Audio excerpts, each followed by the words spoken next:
Welcome back to the introduction to Matinee. In this video, we are going to continue with the setup of our door example that we demonstrated in the very first intro video that we put together for you. We're going to start off by just doing the setup that is required in order to create the effect that we're going for. And that means we're going to be placing in some static meshes. We're going to add in some lights that we can then go through and animate. And we've got some other elements we have to add too, such as special types of materials intended for animation. And just a reminder, in case you have forgotten, the setup that Zach's talking about are the lights that are going to be at the top of the door frame itself that's going to be toggling from red to green when the door opens. That's right. Little light mesh placed right here, and there will be a little dynamic light that we'll put right about center of the door. Okay. So for starters, let's bring in the mesh that we're going to use to represent the light fixture. I'm going to go ahead and open up my generic browser, and this mesh is located under the LT Lights package. Let me see if that's already loaded in, and it doesn't look like it, but I should probably show all my resource types before I make any final decisions. So let's see, LT Light, there we go. And we have the LT Light SM Octagon Bulb.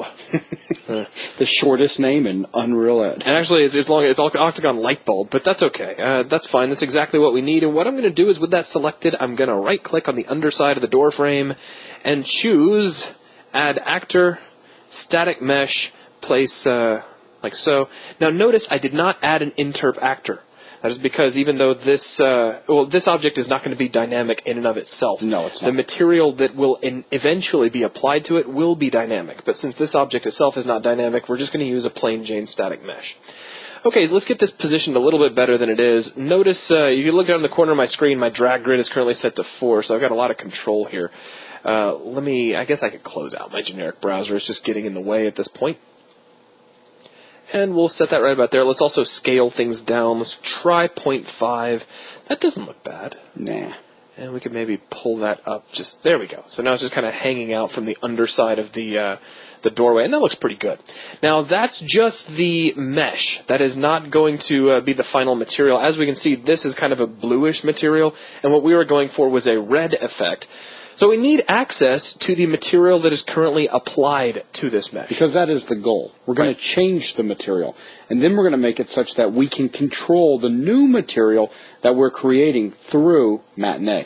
That's absolutely right. Now, we could just create our own material from scratch and not worry about the one that is applied to this mesh, but I just want to show you something. It's just a way to work some new stuff in. If I select this mesh and then open up my browsers, we can go to the Referenced Assets browser, and this will show me all of the assets referenced by this actor. So we start off with Static Mesh Actor number 6. If I expand this, let's go ahead and scoot this over so I can give you a clearer picture of everything that's being shown. We have the default, which isn't going to show us anything all that particularly useful. We have the particular instance of the static mesh component, and there's a lot of those in the level. If we expand this, we get the actual static mesh that is being referenced, which, as we saw earlier, was SLT Light SM Octagon Light Bulb. If we expand this, we actually get the material. It's under the UN-MISC package, BSP.materials group, and the name of the material is M_UN_MISC_BSP_fluorescent light 01. Flowerescent. Flowerescent, that's right. Okay, so we won't get on to anybody for spelling. However, just for your own edification, if we expand this, we start to get into the various aspects that make up the element. We see that make up the material. Yeah, there's a... We see the physical material, and then we can see the actual material expression. Multiplier? Yeah, there's a multiply node in there, apparently. But really what we're interested in is this particular package. So let's go get it. I'm going to jump back to the generic browser, and we need to go under UN-MISC. Let's just double check and see if that has been loaded, and it looks like it is. And lo and behold, we have the UN-MISC BSP fluorescent light 01. Now, I do not want to change this material. This material came along with Unreal Tournament 3, and I don't want to make any changes to original content in any form. So what I'm going to do is play it safe and make a duplicate of this material. So let's right-click on it, and we'll choose Duplicate. And I'll create this in a new package. Let's call this Zach Matinee Materials. And it came in with all the other naming in there. So now if I scroll down, we have Zach Matinee Materials. I'm immediately going to right-click on this and rename it. And let's put this in a different group. We'll just call this the Materials Group. And for the name, we'll just say Matt_, and this will be fluorescent light. And there we go. And so it actually shows you an extra feature, too. It shows you can rename, and that'll also change the organization of your groups and whatnot. Pretty handy. Now, here's the catch. First off, let's open up this material and just take a look at what makes it tick. But there's some things we need to know. Yeah, fortunately, it's a very simple material. Oh, yeah, well, that's very... just a few things. Fortunate for me, anyway. So I guess so. So here's what I'm going to do. I'm going to bring everything really close together so we can get a quick idea of what's going on. We just have a bluish color that's being multiplied by the number 15 and plugged into a missive. It doesn't really get much simpler than that. But there are two things we need to keep in mind here. One is that this is a constant 3 vector. In fact, if I drag another one in, you'll see that they do coincide. It's just 3 numbers along the top. That's exactly what we have here. Because it is a constant, it is intended never to change. Meaning constant. Yeah, well, that's a problem. We need something that we can change, that we can reach into. To have some sort of attribute that we can change, we need to bring in a parameter. Anytime you see the word parameter here inside your material expressions, that is some sort of object that is used to reach into the material and make some sort of dynamic change. And you could reach in through Kismet, you could reach in through Matinee, you could even reach in through Unreal Script, though that's not the kind of thing that I'll be showing you right now. Let's go ahead and bring in a vector parameter. And vector, of course, meaning that it has 3 full values for R, G, and B. And the really cool thing about this is it's got a color picker, which makes me very happy. Let's go ahead and nuke this blue color. We just don't need it. That's going to give us an error until we plug our new vector parameter in. And let's choose the color we want. So we'll select our node, come down to default value, and I'll click on the little magnifying glass, which, by the way, note the tooltip, which says show generic browser. That is not what it shows. Okay, the tooltip didn't want to show up for me. It was embarrassed. I drew attention to it. So I'm going to choose red, and we'll saturate that most of the way, and we'll click OK and see what this looks like. So we still get the big white spot in the middle, very lightsaber-ish, but let's go ahead. Lightsaber. Yeah, change that up just a little bit. Yeah, so we'll bring that down just a little bit and click OK. So starting to turn a little pink, maybe just a little bit more. Okay. Maybe just, I don't know. No, we'll leave it just like that. Sorry, I'm picky. I think we'll go ahead and go with that. Besides, I can always change it later. It's not really that big of a deal. Now, we're almost done here, but we have one thing left to do. One very important thing if you plan on dealing with this parameter from outside of the material editor. Absolutely right, and that is to give this parameter some sort of name that we can use to call it. So instead of leaving this set to none, we're going to call this light color. Like so. That is vital. If you forget everything else I show you, remember that if you're going to use a parameter, you got to give it a name. That's right. So keep that in mind. Now with that, we can go ahead and close out of here. I'm just going to hit close and then yes to do you want to save the changes as opposed to applying and then closing. So we have our matte fluorescent light, but this in and of itself is not enough. We cannot animate this material. Materials are compiled before the game actually runs, and you cannot change that material once the game has started. However, there is another, I guess, type of material, kind of a pseudo-material, if you will, that you can change, and it's called a material instance constant. And the purpose of a material instance constant is to use a base material, a parent material, use the information from that material, and create an animatable copy of it. That's a general overview anyway. So what I'm going to do is right-click over here in outer space in my package, and we're going to create a new material instance constant. So we'll left-click here, and we're back in Zach Matinee Materials. We're in our Materials group, which is good. And what did I name the other one? It was Matte Fluorescent Light. So what I'm going to do is Matte Const underscore Fluorescent Light. I think that's right. Okay, so we get this big editor window that pops up, and it's actually so big it's kind of scary. So I'm going to shrink this down to something that doesn't frighten me quite so much.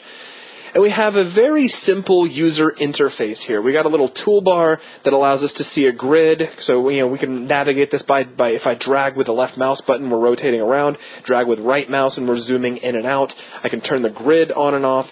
If I want to change the type of geometry we're using for display, I can do that. If I want to bring in a selected static mesh, I could do that too. So if I wanted to, I could go get our little light fixture and bring it in here and see what it looked like. But I'm not. We can set this to a real-time viewport and then show all material parameters. Now, jumping down from here, we have a properties window, and this is where all the magic really happens. First off, it's going to ask for a parent material. That is going to end up being our matte fluorescent light. Very important. You have to assign this here. So let's go ahead and assign this in, and boom, our material immediately changes and looks just like our original material. It is now an instance of this parent material. Don't worry that it's not updated back over in the generic browser. Actually, that'll happen as soon as we close. There you go. So yeah, so if you need that to happen, now I'm going to shrink this back down because again, the big size is just frightening the daylight out of me. All right, so down from here, you'll see that we have several lists of parameters, and what these are different data type possible parameters that we could have added into our material. By default, the material instance constant doesn't know that we're not going to ever use a scalar or a static component mask and so on and so forth. So it gives you an available list of all of these, and you'll notice that like scalar is empty. Why? We have no scalar parameters in our material. So is static component mask empty, and static switch is empty, and texture parameter. These are all empty because we didn't put those into our material, but we did put in a vector parameter. So let's open door number 3. And when we expand, there you go. Actually, I think it's door number 5, but who's counting? You know, I'm just being... Who's counting? All right, so now we can see the light color. We can change... Which was the parameter name we assigned back in the material editor? That's right. Actually, that is so important because if you expand this and you notice that this is still named none, close this window, go back into your material, add a name, and then open this back up. That's right. You need that name to be there. That's going to become so important once we get around to Matinee here in just a few minutes. Okay, so at this point, you could create a new color to lay on the surface of this instant. So, for example, I could click on the Show Generic Browser button and open up the color picker. Let's maybe make this, I don't know, let's not choose that color, maybe green. And so the thing didn't update just yet. We could close it. And, oh, we're not getting a change. But why? Well, that's because we have not activated the ability to change this. We have a little checkbox here, and until we check this, Unreal is not going to listen for any changes. So just a quick point there. So now if I set this to green and click OK, boom, there we go. So the whole thing updates. So we can have different laser sword colors for our laser swords. But now, we're working on lights, Zach. I'm sorry, I get so distracted.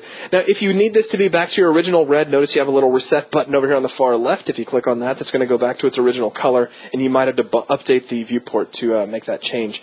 Now, down here at the bottom, you can see the original parent material that we're using and the current material as well. Just a little information window down there that I don't use that often.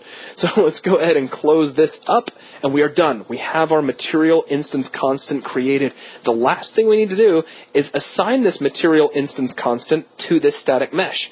So we'll select the static mesh, double-click it to open up its properties. Let me go ahead and collapse everything down for starters. I'll take the static mesh actor, open up the static mesh component, fire all the way down to the bottom, and we see under the rendering tab the materials section, which currently has no materials in it. We need to create a new material. These materials are used to override the material that was applied to the static mesh to begin with.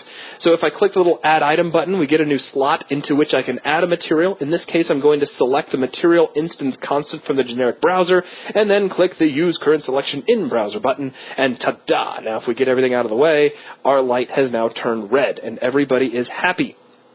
Or at least mostly happy. There's still one thing missing, and that is the fact that even though we have this really nice red-hot glowing fixture up underneath... It's not emitting any light. It's not emitting any light, yeah. It looks like a bad laser sword effect from an old movie from the 70s. And so we need to add in some sort of a light to take the place of the emission. So let's go ahead and open up the Actor Class browser. This is a light that we are going to change values inside of... at Matinee, I was going to say Kismet, but it's actually changing in Matinee. But that makes it a dynamic actor, so we can't just use a regular light. That's right. So let's expand light. I will grab a point light toggleable. And we'll close this out. Now let's just right-click on the floor and add point light toggleable here, and we'll move this up into the air. And I got a lot of properties I want to change. First off, I want to put this just about dead center on the door. And maybe pull it forward just a little bit. Yeah, the reason being is you will notice after a little experimentation and having to rebuild lights that sometimes you will lose the light casting ability to land on your doors. In fact, you don't see any light hitting the door right now. Gee, I wonder why. That's one of the first things we need to change. If you think back to some of the earlier videos I mentioned when we were talking about the lift that was in the floor. On it. Oh, yeah, no, there it is. It's over in the other room. What do you know? You'll notice this guy is not lit either. That's because only lights that are broadcasting on the dynamic channel will actually strike movers.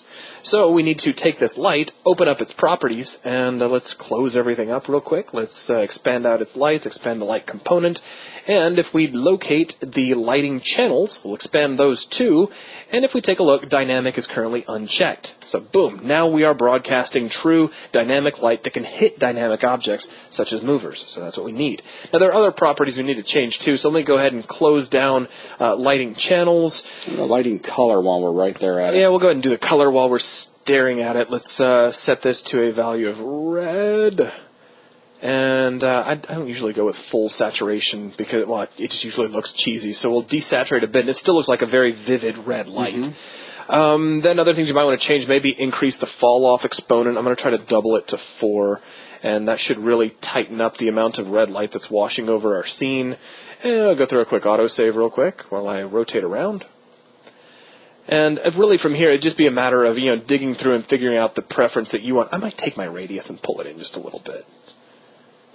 And let's see. Oh, yeah, there's my radius. So what we want to do is take the radius and bring it down to, say, a value of, I don't know, maybe 512. So we'll select that. 512, boom.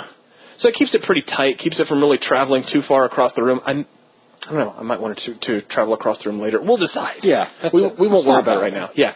So there's our light. There is our light mesh. We have our material instance constant in place. There's really only one more thing that we need, but I'm going to save that as a surprise for when we actually set up our matinee sequence. A surprise. That's right. So this is where I get to actually, I've been waiting throughout this whole series to do the whole, but wait.